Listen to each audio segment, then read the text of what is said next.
Let's build our own version of Stonehenge and discover some of its mysteries along the way. Check out the Twinkle Home Ed resource pack. You'll find the link in the description below this video. Before we get creating our own Stonehenge, I'm going to find out more about this mysterious place. The first stone structures built in Europe date back to around 4200 BC. They were also called megaliths, and that word comes from the Latin meaning large stone. People began to organise the stones to make pillars and archways organised into circles and semicircles. So how many stone circles do you think there are across Britain and Ireland? 10? No, maybe there's more like 100. Well, there's a lot more than that, but you'll have to look in the resource to find out. You'll find it in the link below this video. Discover lots of stone circles all across the British Isles and plot them on your map. Stonehenge is the most famous stone circle in all of the UK. It's located on Salisbury Plain in Wiltshire in the southwest of England. Here it is on the map. Let's take a closer look at Stonehenge and find out why over 800,000 people visit it every year.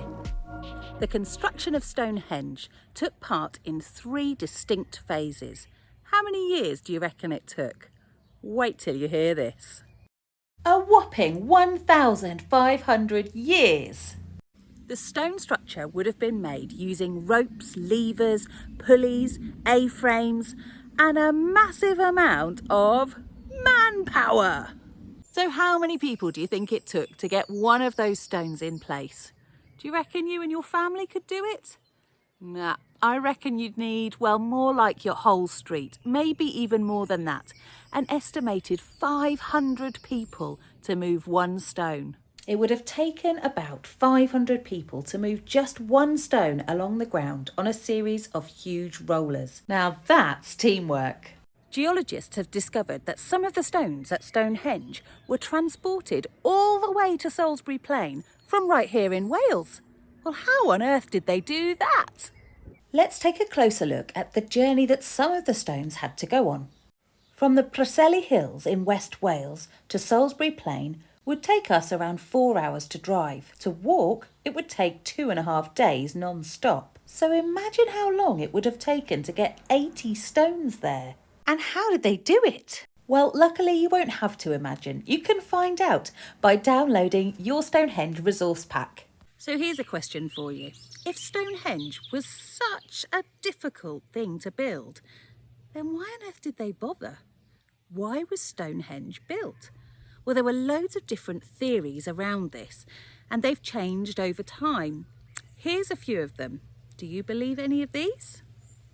Medieval people believe it was built by giants. They think it was impossible for humans to move the stones. The stones are aligned exactly with the movements of the sun. It must have been aliens, maybe it's a landing site for visitors from outer space. I heard it couldn't have been built by Neolithic Britons. It's far more likely to have been Vikings or Romans. Have you heard the acoustics? The sound quality inside Stonehenge is amazing. It must have been built as a place to celebrate and enjoy music. Wow, well that was a lot of interesting theories and ideas. How about you? Have you got any ideas of your own? Why do you think Stonehenge was built? Well, it's likely that we'll never know the exact reason, as there's no written records from that time.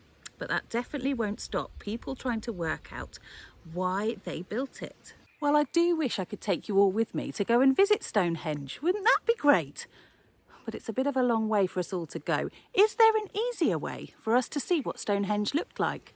I think Twinkle might have the answer. Take a look round our AR model of Stonehenge. You can download it for free. The link's in the description below this video. Or if you want something a bit more hands-on, you can use the paper cutouts in the resource to help you build your very own Stonehenge. You'll find it in the description below this video. Or you could get even more creative and maybe build your Stonehenge out of something else. I'm going to make my Stonehenge from biscuits. Let's go.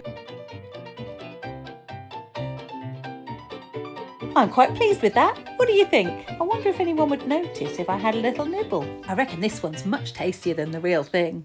Well, I don't know about you, but I am definitely inspired to delve deeper into the history of Stonehenge. And you know what to do next? Just tap the word more below this video and you'll find the link to download your resource pack. Another great way to learn, brought to you by the Twinkle Home Ed team.